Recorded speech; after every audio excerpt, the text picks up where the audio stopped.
SNDP യോഗം general secretary Vellappally Natesan ഇന്ന് ഹൈക്കോടതിയിൽ നേരിടേണ്ടി വന്ന കനത്ത തിരിച്ചടിയുടേതാണ്. എന്ന് വെച്ചാൽ വെള്ളാപ്പള്ളി നടേശനും മകൻ തുഷാർ വെള്ളാപ്പള്ളിയും അടക്കം മുഴുവൻ ഡയറക്ടർമാരെയും അയോഗ്യരാക്കിയിരിക്കുന്നു ഹൈക്കോടതി. ഈ SNDP യോഗം എന്ന് പറഞ്ഞ സംവിധാനം കമ്പനി ആക്ട് പ്രകാരം രജിസ്റ്റർ ചെയ്ത ഒരു സ്ഥാപനമാണ്. അപ്പോൾ സ്വാഭാവികമായും ആനുവൽ ഓഡിറ്റിന് അത് വിധേയമാകും. അപ്പോൾ കഴിഞ്ഞ 9 വർഷമായി ഈ ഓഡിറ്റ് നടത്തിയിട്ടില്ല. എന്ന് വെച്ച് കഴിഞ്ഞാൽ ഈ വാർഷിക വരവ് ചെലവ് കണക്കൊന്നും അവതരിപ്പിച്ചിട്ടില്ല. അപ്പോൾ അതിനെതിരെ നൽകിയ ഒരു ഹർജിയിലാണ് ഹൈക്കോടതിയുടെ നിർണായകമായ ഉത്തരവ്. അപ്പോൾ ഈ ഉത്തരവിൻ്റെ പശ്ചാത്തലത്തിൽ ഇനി എന്തായിരിക്കും SNDPയുടെ കാര്യത്തിൽ നടക്കാൻ പോകുന്നത്, വെള്ളാപ്പള്ളി നടേശന് ഇനി എന്ത് ചെയ്യാൻ പറ്റും എന്നതുകൂടി അവസാനമായി നമ്മൾ സംസാരിക്കുകയാണ്. സർ, വെള്ളാപ്പള്ളി ഇനി എന്ത് ചെയ്യും? അല്ല, വെള്ളാപ്പള്ളിയെ സംബന്ധിച്ചിടത്തോളം ഇത് അവസാനമായിട്ട് കിട്ടിയ ഒരു പ്രഹരമാണെന്നോ അല്ലെ അദ്ദേഹം സമ്പൂർണ്ണമായി എല്ലാ കാലത്തേക്കും അദ്ദേഹം പുറത്തായി എന്നുള്ളതോ ഒന്നും കരുതാനില്ല. കാരണം ഇത് ഹൈക്കോടതിയുടെ ഒരു വിധിയാണ്. ഇതിന് ചോദ്യം ചെയ്ത് സുപ്രീം കോടതിയിലേക്ക് പോകാം, ഡിവിഷൻ ബെഞ്ചിലേക്ക് തന്നെ പോകാൻ തോന്നുന്നു. ഇപ്പോൾ സിംഗിൾ ബെഞ്ചാണ്. അപ്പോൾ അതുകൊണ്ട് എല്ലാം തീർന്നു എന്നും കരുതാനൊന്നും ആകില്ല. പക്ഷേ അദ്ദേഹത്തിന് അപ്രതീക്ഷിതമായി ലഭിച്ച ഒരു ആഘാതമായിരിക്കണം ഇത് എന്ന് ഞാൻ കരുതുന്നു. കാരണം വെച്ചാൽ നമ്മളൊക്കെ ഓർമ്മിക്കുന്ന കാലം തൊട്ട് 50 വർഷമായി, സുവർണ ജൂബിലി അല്ലേ കഴിഞ്ഞത് അദ്ദേഹത്തിൻ്റെ ഈ പ്രസ്ഥാനത്തിൻ്റെ തലപ്പത്ത്. അപ്പോൾ അത്രയും കാലമായി ഇതിനെ നയിച്ചുകൊണ്ടിരിക്കുന്ന ഒരാൾ എങ്ങനെയാണ് ആ സ്ഥാനത്ത് ഇങ്ങനെ തുടരുന്നത്? SNDPയിൽ ജനാധിപത്യം ഉണ്ടോ? ഉണ്ട്. തിരഞ്ഞെടുക്കുന്നൊക്കെ ഉണ്ട്, വോട്ടെടുപ്പ് നടക്കുന്നുണ്ട്, എല്ലാം ഉണ്ട്. പക്ഷെ ഒരാൾ തന്നെ ആ സ്ഥാനത്ത് വീണ്ടും വീണ്ടും തിരഞ്ഞെടുക്കപ്പെടുന്നു. അതിന് മറ്റൊരു തരത്തിലുള്ള വ്യവസ്ഥയും ബാധകമല്ല. ഇതൊരു സാമാന്യം ബുദ്ധിക്ക് തന്നെ നിരക്കാത്തൊരു കാര്യമായിട്ടാണ് നമുക്ക് ഫീൽ ചെയ്യുന്നുള്ളത്. പക്ഷേ അതിന് അദ്ദേഹം തന്നെ ചില മാർഗങ്ങൾ കണ്ടുപിടിക്കുകയും അതുവഴി ചില ഗൂഢാലോചനകൾ നടത്തുകയൊക്കെ ചെയ്യുന്നുണ്ട് എന്നുള്ളത് പരസ്യമായ ഒരു രഹസ്യമാണ്. അതിൻ്റെ ഒരു ഭാഗമായി വന്നൊരു കേസാണ് യഥാർത്ഥത്തിൽ ഈ അവസ്ഥയിലേക്ക് എത്തിച്ചത് എന്നാണ് ഞാൻ മനസ്സിലാക്കുന്നത്. ചെറിയൊരു കൺഫ്യൂഷൻ അതിലുള്ളത്, നേരത്തെ ഉണ്ടായിരുന്ന കേസിൽ സുപ്രീം കോടതിയിൽ ഇപ്പോൾ ഈ SNDP സംരക്ഷണ സമിതി പോയിട്ടുണ്ട്. അതായത് ആ കേസ് ഇങ്ങനെയായിരുന്നു, ഈ പ്രാതിനിധ്യ വോട്ടവകാശം റദ്ദ് ചെയ്യണം എന്നാവശ്യപ്പെട്ടാണ് SNDP സംരക്ഷണ സമിതി ഹൈക്കോടതിയെ സമീപിക്കുന്നത്. സിംഗിൾ ബെഞ്ച് ആ ആവശ്യം അനുവദിച്ചു. പ്രാതിനിധ്യ വോട്ടവകാശം എന്ന് വെച്ചാൽ 200 പേരിൽ ഒരാൾക്ക് മാത്രമേ വോട്ട് ചെയ്യാൻ കഴിയുള്ളൂ, എല്ലാവർക്കും വോട്ട് ചെയ്യാൻ പറ്റില്ല. അപ്പോൾ ഈ നടേശനെ എതിർക്കുന്ന ആളുകൾക്ക് എല്ലാവർക്കും വോട്ട് ചെയ്യാൻ കഴിയില്ല. ആ 200 പേരിൽ ഒരാൾക്കാണ്. അപ്പോൾ അത് ആ നിലയിൽ ഒരുപക്ഷെ നടേശന് അനുകൂലമായി തന്നെ ഈ വോട്ട് മിക്കവാറും ഒക്കെ പോൾ ചെയ്യപ്പെടുന്ന ഒരവസ്ഥ വരുന്നു എന്നുള്ളത് കൊണ്ടാണ് അവർ കോടതിയിൽ പോയത്. അത് അനുകൂലമായി വിധിച്ചുവെങ്കിലും ഡിവിഷൻ ബെഞ്ചിലേക്ക് നടേശൻ വിഭാഗം പോയപ്പോൾ അത് റദ്ദ് ചെയ്ത് വീണ്ടും എല്ലാവർക്കും ഈ പ്രാതിനിധ്യ വോട്ടവകാശം മാത്രമാക്കി, എല്ലാവർക്കും വോട്ടില്ല. അതിനെതിരെ സുപ്രീം കോടതിയിൽ പോയി ഈ സംരക്ഷണ സമിതി. പക്ഷെ അപ്പോൾ ഫൈനലി അതിൻ്റെ ഇത് വന്നിട്ടില്ല. പക്ഷേ അതേസമയം തന്നെ 9 വർഷം മുമ്പ് MK സാനുമാഷും വേറൊരു വക്കീലും ചേർന്ന് കൊടുത്ത ഹർജിയിലാണ് ഇപ്പോൾ ഈ വിധി വന്നിരിക്കുന്നത്. ഇതിൻ്റെ പശ്ചാത്തലം എന്താണെന്ന് വെച്ചാൽ ഇദ്ദേഹം നടത്തിക്കൊണ്ടിരിക്കുന്ന പല വിധത്തിലുള്ള തിരിമറികളാണ് അവർ ഉന്നയിക്കുന്ന ഒരു കാര്യം. ഇതിൽ അങ്ങനെ തിരിമറികൾ നടത്തുന്ന ഒരാൾക്ക് ഇതിൻ്റെ തലപ്പത്തിരിക്കാൻ യോഗ്യതയില്ല എന്നതുകൂടിയാണ്. അവിടെ നോക്കൂ, അത് പരിശോധിച്ചപ്പോഴാണ് ഹൈക്കോടതിക്ക് ചില കാര്യങ്ങൾ ബോധ്യപ്പെടുന്നത്. ഇപ്പോൾ ഡയറക്ടർ ബോർഡിലുള്ള ആളുകൾക്കൊന്നും ഈ DIN എന്ന് പറയുന്ന നമ്പറില്ല, അതായത് ഡയറക്ടർ ഐഡൻറ്റിഫിക്കേഷൻ നമ്പർ. അപ്പോൾ അത് ഉണ്ടാവുക എന്ന് പറയുന്നത് അത് ഈ അക്കൗണ്ട്സ് വെരിഫിക്കേഷനിലൂടെ ഉണ്ടാകേണ്ട കാര്യം കൂടിയാണ്. ഇവരുടെ അക്കൗണ്ട്സ് വെരിഫൈ ചെയ്യുന്നതിന് വേണ്ടിയിട്ടുള്ള നടപടികൾ ഉണ്ടായിട്ടില്ല.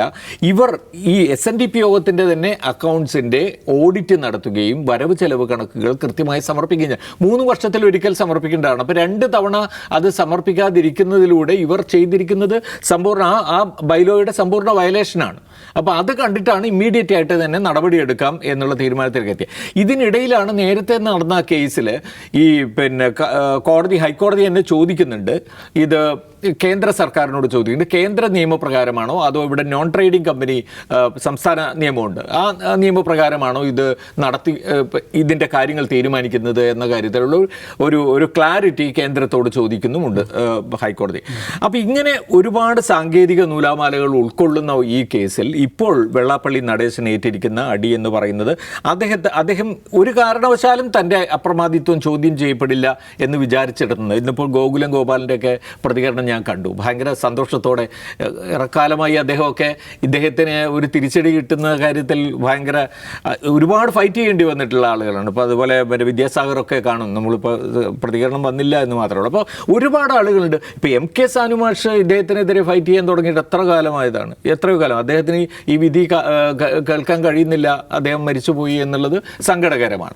അപ്പോൾ ഇദ്ദേഹത്തിൻ്റെ ഈ ദുർഭരണത്തിനും അഴിമതിക്കുമൊക്കെ നമുക്കറിയാം എത്ര കേസുകളുണ്ട് അല്ലേ. 123 കേസുകളാണ് മറ്റാണ് ഈ മൈക്രോ ഫൈനാൻസിങ്ങുമായിട്ട് ബന്ധപ്പെട്ട് ഇദ്ദേഹത്തിനെതിരെയുള്ളത്, വിജിലൻസ് കേസുകൾ.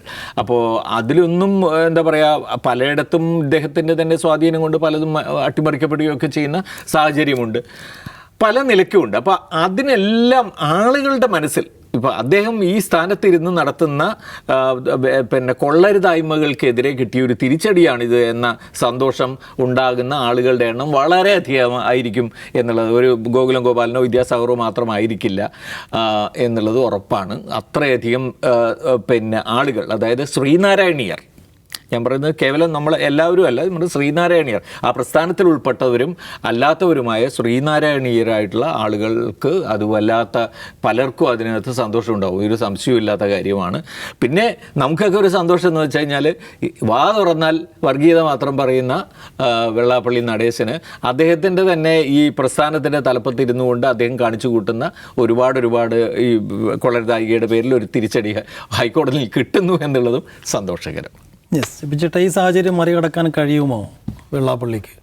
കോടതിയില്ലേ, ഞാൻ ഈ വിധി കണ്ടിട്ടില്ല. പക്ഷേ ഏത് ആശാനും ഏത് കളരിയാഭ്യാസിക്കും ചോട് തെറ്റിയാൽ ഒന്ന് വീഴും എന്ന് പറഞ്ഞാൽ ഒന്ന് വീണു എന്ന് കരുതിയാൽ മതി. അതെല്ലാവരും വളരെ നല്ലപോലെ ആഘോഷിക്കുന്നുണ്ട്. നേരത്തെ പ്രമോദ് പറഞ്ഞ ഒരുപാട് പേര് കുറേ നാളായിട്ട് ഇതൊന്ന് ഇയാൾക്കൊരു പണി കിട്ടണമെന്ന് വിചാരിച്ചിരിക്കുന്ന ഒരു സന്തോഷമൊക്കെ ഇതിനകത്തുണ്ട്. ഇതിൻ്റെ ഡീറ്റെയിൽസിലേക്ക് പോകുന്നതിന് മുമ്പ് ആമുഖം അതാണ്. പക്ഷേ പ്രശ്നം വെള്ളാപ്പള്ളി ആൻഡ് കമ്പനി എന്നാണ് SNDP പലരും വിളിക്കാറ്. ശരിയാണ്. ഈ വെള്ളാപ്പള്ളി SNDPയുടെ പ്രസിഡന്റ് ആരാണെന്ന് സൈഫുന് അറിയാമോ? ഇല്ല. കേട്ടിട്ടുണ്ടോ? ഡോക്ടർ സോമൻ എന്ന് പറയുന്നത്. അതിന് മുമ്പ് ആരാണെന്ന് അറിയാമോ? ഇല്ല. നമുക്ക് ആകെ അറിയാവുന്ന വെള്ളാപ്പള്ളി നടേശൻ, മകൻ തുഷാർ. ഇതാണ് പ്രശ്നം, ഇതാണ് പരിപാടി.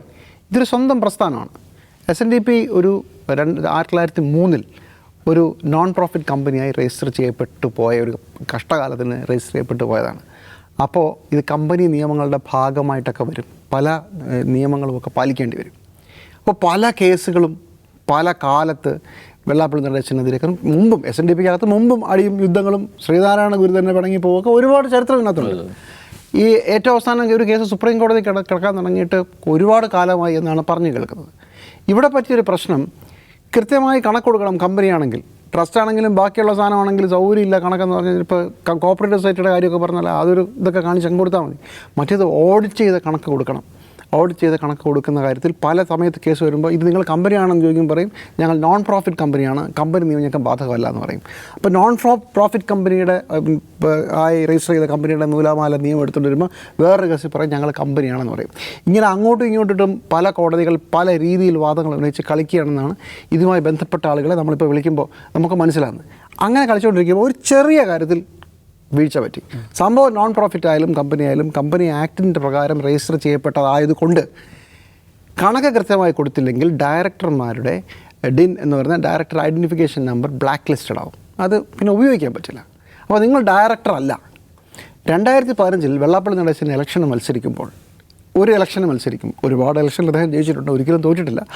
ആ സമയത്ത് ആശാൻ്റെ DIN പോയിരുന്നു, മകൻ്റെ DIN പോയിരുന്നു, വേറെ കുറേ പേരുടെ DIN പോയിരുന്നു. ഈ DIN ഇല്ലാത്ത ആളുകളെല്ലാം കൂടെ പോയി ഇലക്ഷന് മത്സരിക്കുന്നു, which is legally not correct. ഇനിയിപ്പോൾ DIN ആയിട്ട് വന്നാലും വന്നില്ലെങ്കിലും വെള്ളാപ്പള്ളി നടേശൻ ജയിക്കും, ഇനി ഇലക്ഷൻ നടത്തിയാലും ജയിക്കും, അത് വേറെ കാര്യം. പക്ഷേ നിയമത്തിൻ്റെ നൂലാമാലയിൽ കുടുങ്ങിപ്പോയി. അപ്പോൾ കേസ് ഇതാണ്. അങ്ങനെ ഡയറക്ടർ ആവാൻ യോഗ്യതയില്ലാത്ത ഡയറക്ടർ ഐഡൻറ്റിഫിക്കേഷൻ നമ്പർ ഇല്ലാത്ത ഒരാൾക്ക് ഒരു കമ്പനിയുടെ ഡയറക്ടർ ആകാൻ പറ്റുമോ? പറ്റില്ല എന്ന് കോടതി വിധിച്ചു. ഇത്രയേ ഉള്ളൂ ഇതിനകത്ത് സാധനം. ഇനി ഇവരെ മുഴുവൻ പിരിച്ചു വിട്ടിട്ട് നിങ്ങൾ ഇനി തിരിച്ചു വന്നിട്ട് വീണ്ടും ഇതൊക്കെ ആക്കിയിട്ട് വേറെ രീതിയിൽ മത്സരിക്കാൻ പറഞ്ഞാലും വെള്ളാപ്പള്ളി നടേശൻ ജയിക്കും. ഇപ്പോഴത്തെ സിറ്റുവേഷൻ അങ്ങനെയാണ്. പക്ഷേ ഇതിൻ്റെ അടിസ്ഥാനപരമായ പ്രശ്നം അത് SNDP മാത്രമല്ല, പല സംഘടനകളും പ്രാതിനിധ്യ വോട്ടാണ്. ഈ പ്രാതിനിധ്യ വോട്ടിൻ്റെ പ്രത്യേകത എന്താണെന്ന് ചോദിച്ചാൽ അത് രാഷ്ട്രീയ പാർട്ടികളിലെ വോട്ട് പോലെയാണ്. ജനാധിപത്യം ഉണ്ടെന്ന് പറയുന്ന പാർട്ടികളുടെ ആണെങ്കിലും താഴെത്തട്ടിൽ നിന്ന് 10 പേരിൽ നിന്ന് ഒരാളെ തിരഞ്ഞെടുക്കും. ആ പല 10 ചേർന്നിട്ട് അവിടുന്ന് ഒരാളെ തിരഞ്ഞെടുക്കും. അപ്പോൾ വെട്ടാനുള്ള കാര്യങ്ങൾ വളരെ എളുപ്പമാണ്. അപ്പോൾ 200 പേരിൽ ഒരാൾക്ക് വോട്ട്, അങ്ങനെയാണ്. അപ്പോൾ കമ്പനിയിലെ അംഗങ്ങളാണെങ്കിൽ കമ്പനിയിലെ അംഗങ്ങൾക്ക് എല്ലാവർക്കും വോട്ട് ചെയ്യാൻ അവകാശമുണ്ട്. അപ്പോൾ ഞങ്ങൾക്ക് വോട്ട് ചെയ്യാൻ പറ്റത്തില്ല എന്ന് പറഞ്ഞാൽ വേറൊരു വലിയ കേസ് നടക്കുന്നുണ്ട് ഇപ്പോഴും സുപ്രീം കോടതിയിൽ. അപ്പോൾ ഇതെല്ലാം നിയമത്തിൻ്റെ നൂലാമലയാണ്. പക്ഷേ വെള്ളാപ്പള്ളി ആൻഡ് കോ ഇങ്ങനെ നടത്തിക്കൊണ്ട് പോകുമ്പോൾ ഇങ്ങനെ ചില കാര്യങ്ങൾ, ഇപ്പോൾ SNDPയുടെ ഓഫീസ് കൊല്ലത്താണ്, അവരുടെ രജിസ്റ്റേർഡ് ഓഫീസ്. വെള്ളാപ്പള്ളി നടേശൻ അവിടെയെങ്കിലും പോയി ഇരിക്കാറില്ല.